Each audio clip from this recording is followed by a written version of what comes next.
Hey guys, welcome to Dish. I'm going to go ahead and read the opening prayer. So, just so we can all get centered here.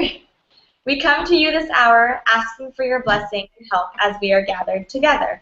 We pray for guidance in the matters at hand and ask that you would clearly show us how to conduct ourselves with the spirit of joy and enthusiasm. Give us a desire to find ways to excel in our work and find our inner peace and happiness. Help us to work together and encourage each other to love. May we protect each other. May we nourish each other. May we work together with great energy. May our study be enlightening and fruitful. May all be happy. May all be free from disease. May all be auspicious. And may none be subjected to misery. Before we get started, let's just all say our names and then one word describing how we feel, and then we'll jump back into this conversation.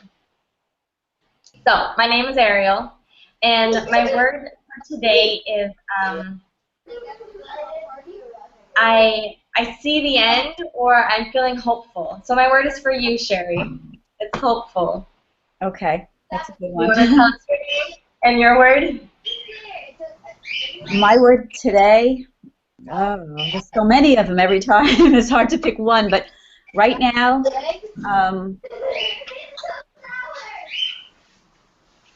I don't even know. I don't Okay, you even can be know. overwhelmed. Overwhelmed, yes.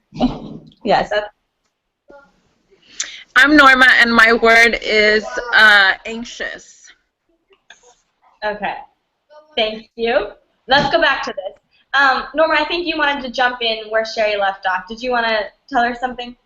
Yeah, I kind of lost my mind right now. That's okay.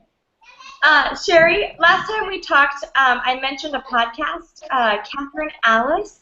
She wrote a book called Letting Go, and it's phenomenal. Phenomenal. It's the art of releasing a person, and that's what you are working on right now, and that's what you're having a hard time. You see, we all get attached, and it's very normal and natural, and we're supposed to. As a mother, child, we're supposed to get attached to our young. Our child's supposed to get attached to us. That's how you build a trusting process between, and we can help each other.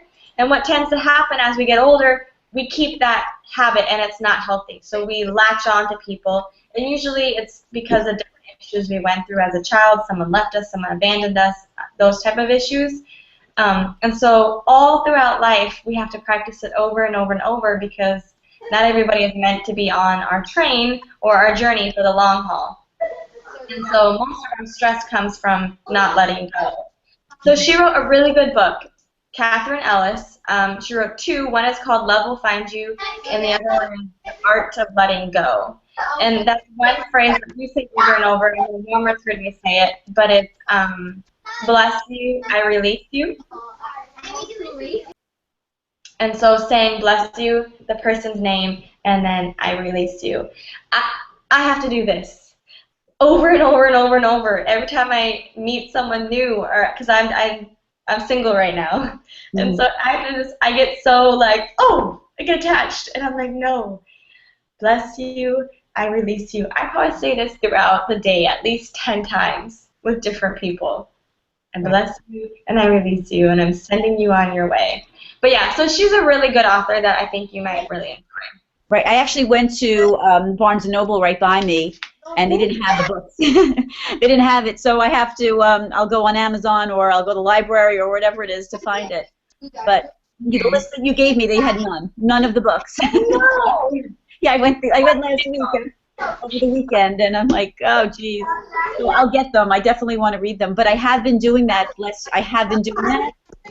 And I also saw something about, yeah, I think it was yesterday, that you picture the person in a ball, like a white ball, basically, like I guess like almost like I don't know, like a light, and you picture that person in that, and you let them just like drift off away. And so I was doing the one that you told me, the bless you. I was doing that last night. I'm doing anything I can, and You're okay. You're in a really good place. You acknowledge, you know the problem, and you're making the steps to fix it. And so it's just this transition. And when you're in it, it seems like it's lasting forever. But you are right there. You're so close. I can see it, and I'm not even a psychic, but you're right there. And I guarantee you, you're gonna turn around in a short amount of time and look back and be like, I made it, and it really was that easy. You're just right there in the midst of it, and it seems so consuming. But you're really close to passing through this feeling. And that's a great analogy of putting them in the little white ball and letting them float and drift away. And it's the same. I'll be like, I bless you, and I release you. I'm pushing you. Please go, enjoy your life, and keep moving. Get out of my space. Right. But I think the part that I'm conflicted with is after all this, I still have that fantasy that, oh, he's going to call me and say I made the biggest mistake of my life, and I know it's bad. I know it's not healthy, but because I'm still feeling so sad about this. Have you ever written out your ideal man, like the characteristics, what you want in a man, or in a person? Time ago. Yeah, a long time ago. Okay, so after I went through my breakup, that's like the very same thing I was hoping for. I'm like, he'll be back.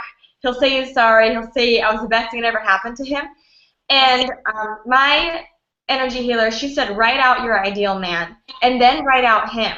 And when I saw the two on paper, I was like, what? There were some things that I had promised myself after a previous breakup that I would never date again. I would never allow that again. He had some of the very same things. And so I was like, whoa. And a lot of times when we look back, who the person actually was is not who we were in love with. We were in love with the concept of them rather than who they truly were. So if I truly asked you in detail about the relationship, it wouldn't be as glamorous and wonderful as you're making it seem. There are actually a lot of grief and a lot of issues I'm pretty sure that you were dealing with long before he walked away. So if I were you, I would really sit down, write out at least like 15 to 20, get as detailed as you can of what's important to you, and then write out him. And just seeing the difference, every time I would start to be like, I want him back, I'd be like, nope, I don't. I want better than this. This is what I want. And so that really helps. Mm-hmm. Okay. Yeah, I think it's just hard for me because I was in a marriage for 7 years, and I have a beautiful 12-year-old son from him.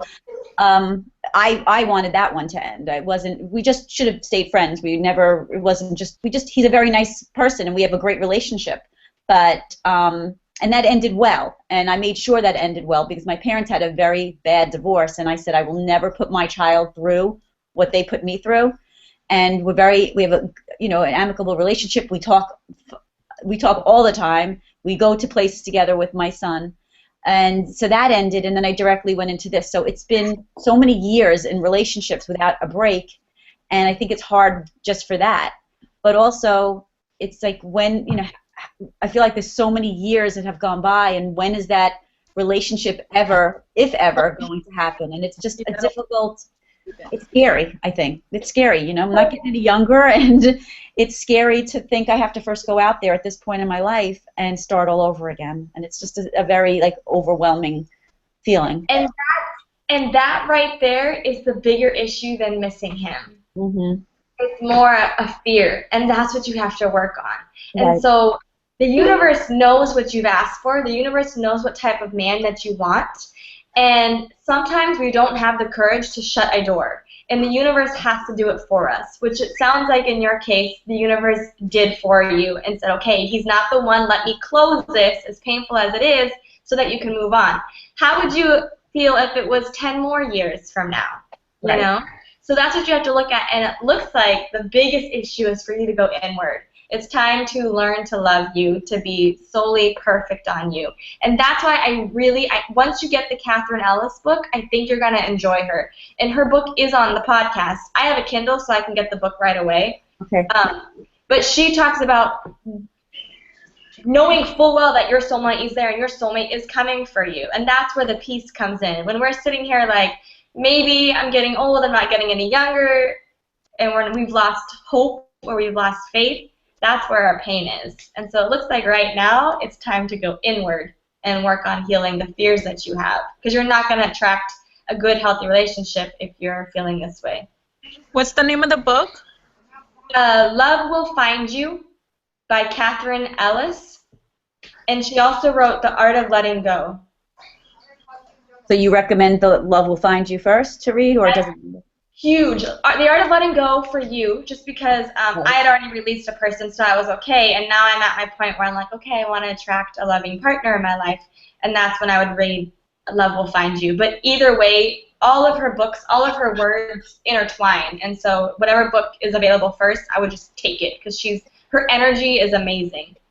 Okay. Yeah, I just got the Kindle, so I can probably now get it on a podcast, you said? Yep. A lot of her book, she did a podcast on it. Oh, okay. So you can listen to and get a gist of what's in the book. Okay. Yeah, good. But you're so close, Sherry. You're so close. Just keep filling up. And remember last time we talked about doing like a self-check and asking yourself, everything that I'm doing, is it moving me forwards or backwards? Mm-hmm. Did you get a chance to kind of analyze your habits and your routines with that?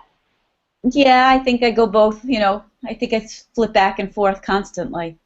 Yeah. I feel like I'm trying to be so hopeful, and then when I'm doing that, it just doesn't feel authentic, because I feel like I'm trying to trick myself into something I'm not feeling. And so I go from feeling hopeful to feeling really, really sad, to feeling rejected, to feeling, okay, well, I have faith that this door was closed for a reason, and it had to close, because if it didn't, I would be here for another 5 years or whatever it is. So I hang on to that, but then I think, I go in that dark place in my mind, well, he's happy, he has the girlfriend, then I have to stop thinking about him, but I keep doing it. And that's I'm getting caught between, trying to think about myself and what's right for me, and being still stuck on him and what he's doing. And that's where I think I'm so anxious at this point. I'm just not sure how to get out of that space. Did you look into doing any random acts of kindness? Yeah. Yeah, I did like some at work. I just, just like little things. But I didn't really, I want to go out with my son, and I want, like you said, I want to do some really fun things. And just did a few things at work, but nothing special yet. Nothing, just a little bit. But I definitely think that would make me really feel good to continue to do that. Forget whose quote this is, but Joe Clark does, peace, happiness, fulfillment, the most priceless of human treasures, come to those who do good in the world around us. So I want peace, I want happiness, then do good in the world around you. The other one is, what you're looking for, give to another, or scriptures talk about what you put out always comes back. And so me personally, that was the biggest key. I could try to do all the right affirmations and try to do all the right steps and read the right books, but until I was pouring out love, that's when my transformation and my healing started. Right. So I would just recommend that intensely, as much as you can, and in many ways as you can. And that's what Sammy was talking about with my book. There's apps in there, so there's ideas that don't even, you don't have to leave your own home. Like, there's an alarm clock that every time you set the alarm, you accumulate coins, and so then you get to donate your coins to your favorite charities. And so what you're doing is you've now started your day, even though it's not this huge task. You're just like, oh, I just turned off my alarm, I just got coins, and I'm going to send it to my favorite charity. So it's a little small thing. You're just like, okay, I'm helping somebody else. And so as many of those as you can do throughout a given day will help get through this trying time. Okay. As opposed to like trying to go out and do a huge soup kitchen or a huge charity event. Like, try to instill as many as you can throughout your day. Like remember we were talking about writing letters? Mm-hmm. Spending some time and then leaving them out and about as you go. Right. That really helped. Okay. All right. Did you want to say something, Norma? Oh. You lose her? Mm-hmm. But you're really close, Sherry. You're really close. You just allow yourself to feel the pain. Like, when you need to cry, you need to sit there and cry. Another meditation that I do, and I don't need to send you because it's literally one sentence, but one is smiling to your heart. A lot of times we neglect our body. It's just there and it's pumping for us. But to truly sit for 15, 20 minutes and smile to my heart And I keep smiling to my heart and doing this for at least a set amount of time, being like, thank you for ticking, thank you, and sending love to ourselves is really good, and it's really healing. Right. Yeah, I've been trying to just do, just say to myself, I am love, I am giving love. It's all about like feeling like I have the vibration of love, and I'm just trying to do that constantly when I'm sitting, wherever I am, when I'm trying to go to sleep, if I wake up in the middle of the night, when I get up in the morning. And I feel like I'm trying to override those other thoughts, but that's always there, and it still is the ruminating, and it's still like just driving me crazy, and the anxiety level is so high because it's just such a what's the right word? Just it's an uncomfortable feeling beyond uncomfortable. That it's just still trying to. I feel like I'm still at the beginning of the grieving stage, and I'm trying so hard to jump ahead so fast. I'm just trying to I want to bypass all the in between stuff. I just want to get to where I need to be.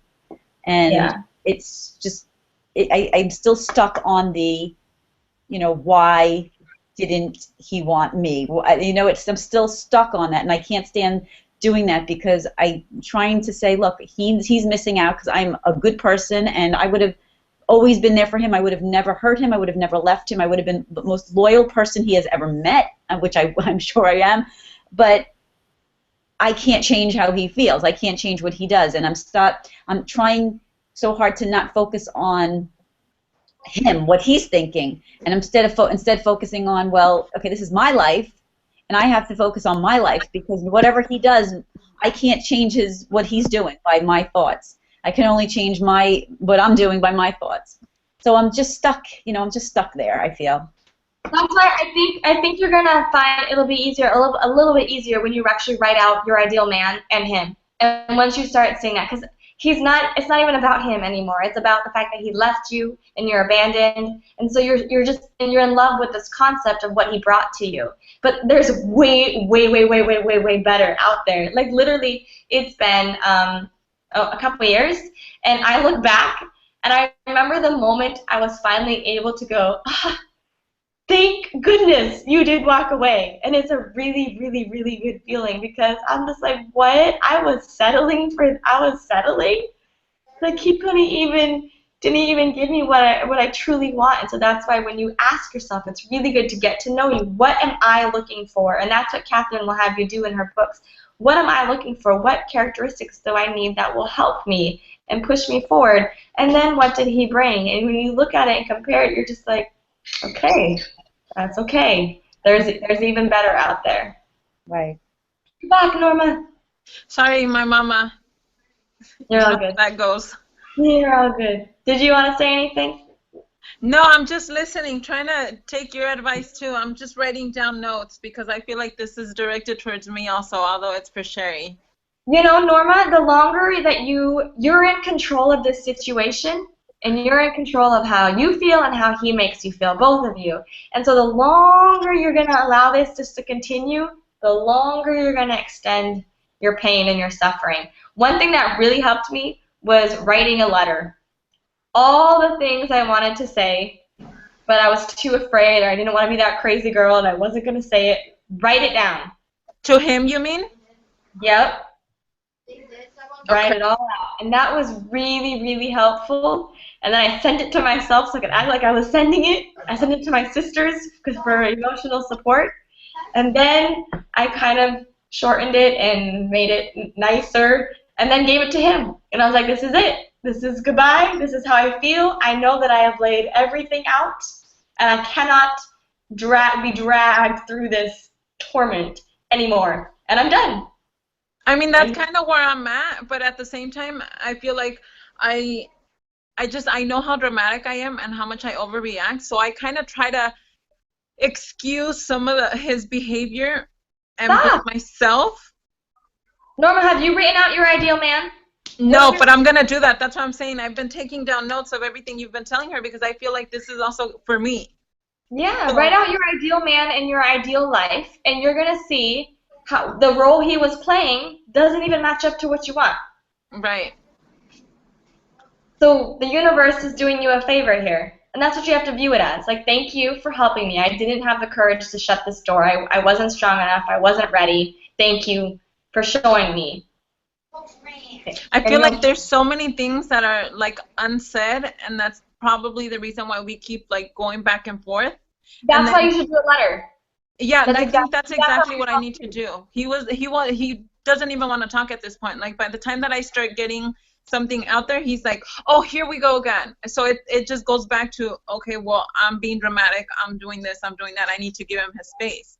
But no, I should be able to talk about it. I should be able to talk to him about it. And if I can, then that's definitely not what I want in life. Like that, I don't want to have to keep things inside because it's nagging to him. Yeah, no. There's another really good female author you guys both would really like. Her name is Rory Raye, RORIRAYE. And you can go on her website and subscribe to her newsletter. And she sends at least one a day, and it's really helpful. And she wrote a book, which I don't really like the title of it. I don't feel like it encompasses the energy of her. But it's called Make Him Fall for You. But it's really good at just looking at being a woman and having feelings and saying what we're supposed to. And we're just taught to not say anything and to keep it in because we don't want to be that crazy girl or we don't want to be too needy. And so she just has a really, really good approach. And the book is like, it's teeny. I just read it again for the third time 2 days ago. But it's really good. Make Him Fall for You by Rory Raye. I also just got a book maybe about a week ago about, let me get it because it's right here. I want to give you the right title. Okay. No problem. But Sherry, you might enjoy that book as well just because it will help. Because I was like, oh, I played a role in this. It wasn't just him walking away. It's always dualistic. There's always two people. And so realizing like, okay, this is what I was doing wrong. Maybe I was so suffocating. I was so needy. I needed someone to love me. I didn't know how to love myself. And that's toxic. It's suffocating to another person, guy or girl. Mm-hmm. And so once that book helped me look at it and be like, oh, I would run away from you too, acting like that energy, that presence. Even when we try to, we're playing the perfect girlfriend and we're not overstepping our boundaries and we're helping you financially and physically and emotionally and trying to do everything right. A lot of times as females, we step into a motherly role. Guys already have a mother. They don't want another mother. They want a woman who they can feel solely trusted and open and honest and express themselves truly. As a mother, they can't do that. They're feeling overly protective, and that's what we tend to do. So that book is really helpful. Go ahead, Norma. Okay, so I don't know if it's something that's like good for me, but I was doing community service for a ticket I got at a thrift store, and so I found this book, and I feel like self-esteem has so much to do with my situation right now. Cute. So I don't know if it's like appropriate for me, but I'm gonna go through that also and hope that maybe my self-esteem is what kind of needs to be fixed in order for me to know how much I need to be valued and how much I'm worth, and that I don't have to stick around for this. Yeah. We'll see. I just got that. Good. And this is the biggest issue here is self-esteem and self-love. It's a lack of self-worthiness. And that's what we really need to work on. I have to work on it every single day. I look in the mirror and I'm like, Ariel, I love you. I love you. And saying that to ourselves. And that's why one of the meditations like we did last time where you're sending love to every part of your body is a really good one because it's helping you come back to here. Because what we're searching for is love. But the moment we can fall in love with us and increase our self-esteem and our self-worth, that's when it will all get easier. I agree. Me too. I know that played a role in the relationship. Yeah, we do. We know it, and it's like, oh, right. I know what I did. Right, because I always felt like I was never heard in my family, and I was I was invisible. I was always like, what about my opinion? So I don't feel like I'm heard, and I just always needed that reassurance, I think. I agree. So I I would just recommend those books, looking at those books, looking at that podcast, both of you writing out your ideal man, and then writing out who he is, all his characters and flaws, and then seeing if and how they match up. I'd be very surprised if either of your men were your ideal man. Definitely not. I already know the answer. Yeah, no, we do. And then I would type in self-love on your podcast app and try to listen to a new podcast on self-love every morning. What does that mean? What does it look like? How do I love myself? One thing to ask yourself is, would you be saying, thinking, and doing what you're doing right now if your soulmate was standing there? A lot of times we'll treat a baby with care and tenderness and talk really nicely to them, goo gaga and whatnot, but to ourselves we're so harsh. And so one way to say is, okay, if my soulmate was here, this ideal person that truly loves me and I love him, would I be doing this habit? And that even comes down to, would I be eating these foods? Would I be dressing this way? Something I did was going out and getting some personal lingerie that made me feel good. I'm going to wear this for me. I love me. Or I'm going to go, which self-care is very different from self-love, so we can't confuse the two.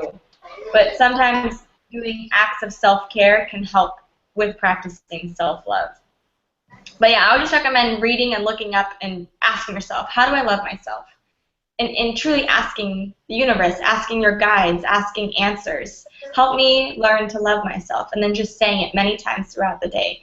Ariel, I love you. I would try to do, every time I pass by a reflection, so a window reflection, a car reflection, mirrors, be like, oh, I love you, and then keep going, using that as another trigger to practice saying I love you. And definitely starting your day with it and ending your day with it. So that's the answer here to all of this, is just self-love. Mm-hmm. Yeah, I did that on Sunday because I was just a mess on Sunday. I thought I had no more tears left. I thought this is like a floodgates opened again. So I did that. I just looked in the mirror and I just looked at myself through the tears. You know, I love you, Sherry. I love you. And I just kept saying it, and I didn't believe it. But I'm like, okay, you are love, and I just kept on just saying it and saying it while I'm crying. And then I look at myself and I'm like, look what I'm doing to myself. Like, is this, this one person in this whole universe worth what I'm going through right now? No. Right. But I know it's not. I mean, it is him, but it also is a lot of other stuff that comes with him. So, I know that all the stuff that came before him just kind of, when this happened, it all just came to a head, and it's now time for me to focus on me, because I don't think I have been at all. No, we tend to neglect ourselves. Right, definitely. My way right now of kind of dealing with it is just watching a bunch of comedy movies and just trying to laugh as much as I can every single day so that I'm not crying. Right. So maybe it's not the right way of dealing with it, but I just feel like that's helping me at least not cry all day long. Because my son is home with me, he's on spring break, so I don't want him to see me all, all teary up and stuff. So I'm just watching a bunch of comedy things and trying to keep myself as busy as I can with whatever the hell I can do at home. Yeah, I agree. Another thing, too, is going back to nature. Going to the beach or going for a walk, sitting next to trees or in grass, and just feeling like, okay, Mother Nature, the universe is protecting me, and I'm okay. I'm not alone during this. I got this. And that's why I think you might really enjoy Angie and what she could offer you and help you as far as different tools. Because there's just a lack of love here, and that's what we have to work on, is loving ourselves. Mm-hmm. Last time we did the tow truck meditation. Did you want to do that one again? Oh, yeah, that's the one with the car in the driveway? Yeah. Oh, yeah. You guys want to do that one, and then we'll go ahead and wrap up? Sure. Okay. All right, let's do it. This is called Clearing the Space. This is actually from Catherine Ellis, who wrote Letting Go and Love Will Find You. So I love her stuff. Okay. Clearing space. So sitting with your eyes closed, hands upright and outward. Big deep breath in. Big deep breath out. In your mind's eye, visualize the driveway in front of your house. If you live in an apartment or condo, pick the house you grew up in, or pick any house you have been in that has a driveway. And for the purpose of this exercise, that's your house. I want you to imagine that your ex has parked his car right in the middle of the driveway. If your ex didn't have a car, make up a kind of car you think he would have had. So you're looking at the car of your ex-lover sitting parked in your driveway. Maybe you're standing right next to it. Maybe you're peering at it from a window or through a crack in the door. Notice any feelings that arise as you view his car. As you're looking at it, you suddenly catch a glimpse of the biggest, baddest tow truck you have ever seen. It looks like one of those monster trucks with wheels that are nearly as tall as a normal car. At first you think it's going to drive right by, but then you realize it's pulling right up to your ex's car. It backs up to it, and sure enough, out comes the tow truck driver, who lowers that big hook right onto the bumper. Watch as the tow truck raises half the car up off the ground, and listen as the truck cranks the engine up. Now the tow truck is driving forward and pulling your ex's car out of your driveway. Notice how that feels. After the tow truck is pulled away, you look down, and the first thing you notice is your driveway where their ex's car was parked is filthy. There's grease, oil, dirt everywhere, and it looks like a mess. You look back to see where the tow truck is taking the car, and you see it's headed out of the neighborhood, down the streets. It's now on the freeway headed north, north, north, north, towards the North Pole. The truck keeps traveling and is just past the North Pole. It's picking up speed now. It's going faster and faster until finally you notice it is lifted off the ground entirely. It's flying through the air like a plane taking off.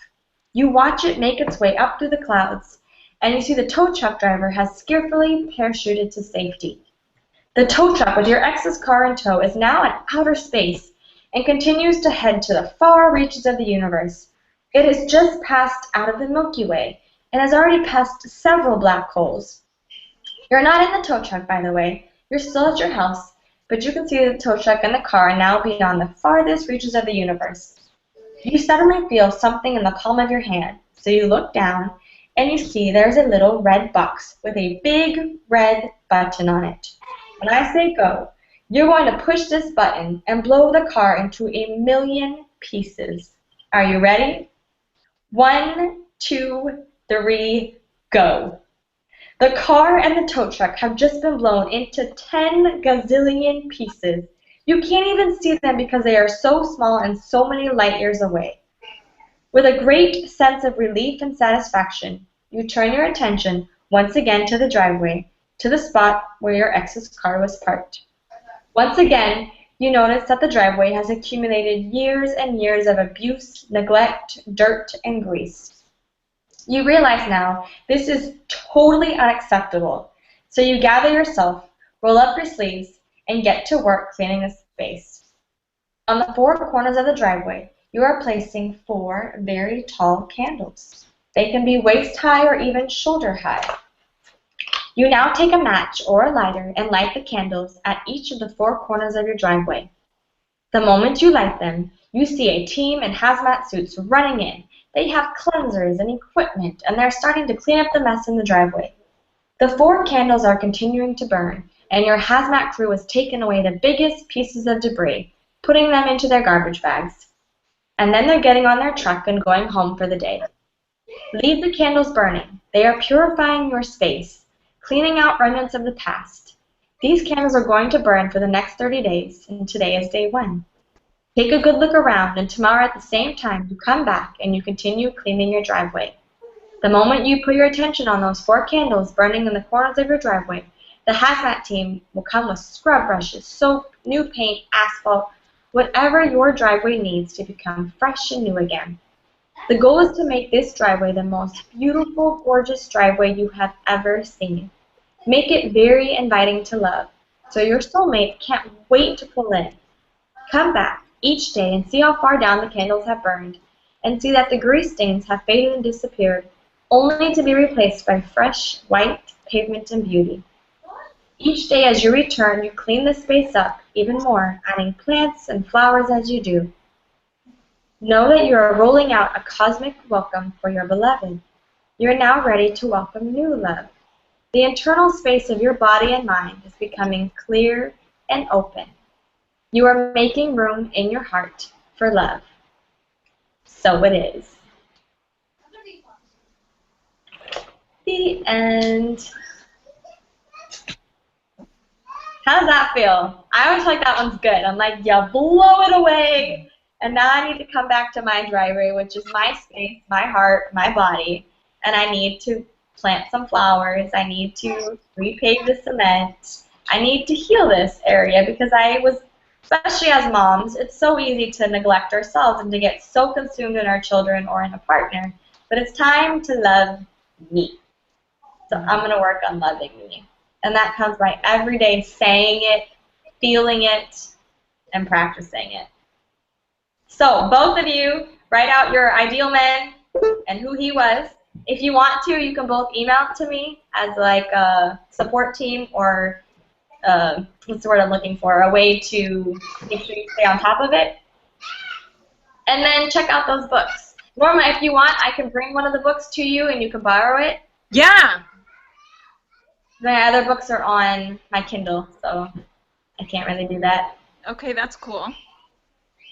But you got this, Sherry. You got this. Right now, you just got to work on self-love. Mm-hmm.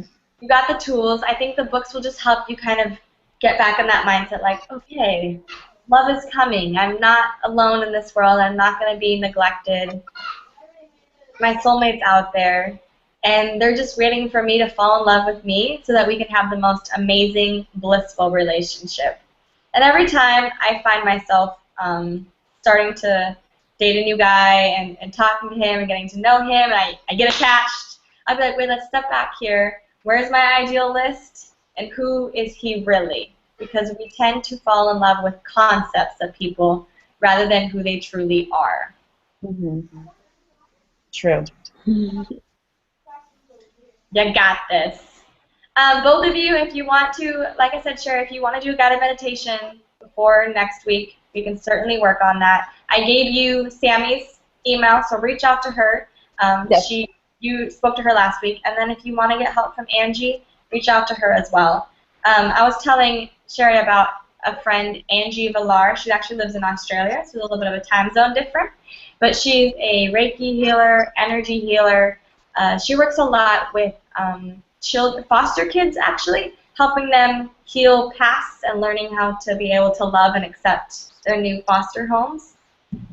So she's really amazing energy, but she's really good. She's also known as a psychic energy healer, so if you want to ask her questions and have her do oracle cards for you, sometimes we want a set answer. We want to know like the path we're on, and so sometimes having someone do oracle cards can kind of give us like reassurance, or like it'll be okay, or okay, I got some direction to go in. So it's kind of cool. She's on my website. They're both on my website. So.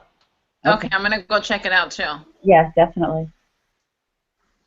That's it, guys. I hope you have a great afternoon. I'm here if you need me. You both have my contact info. And just keep remembering, Sherry, you're so close. Remember the light switch? It's that easy. You're just flipping on the light switch. Just saying it over and over and over. I'm just flipping it on. It's that easy. It's just like a light switch. And it'll get easy. I guarantee you, both of you are going to look back and be like, it was easy. I made it through. Good. It will be. I hope so. I hope soon. It will be. You got this. Good night, guys. Okay, thanks. Good Bye. night. Bye.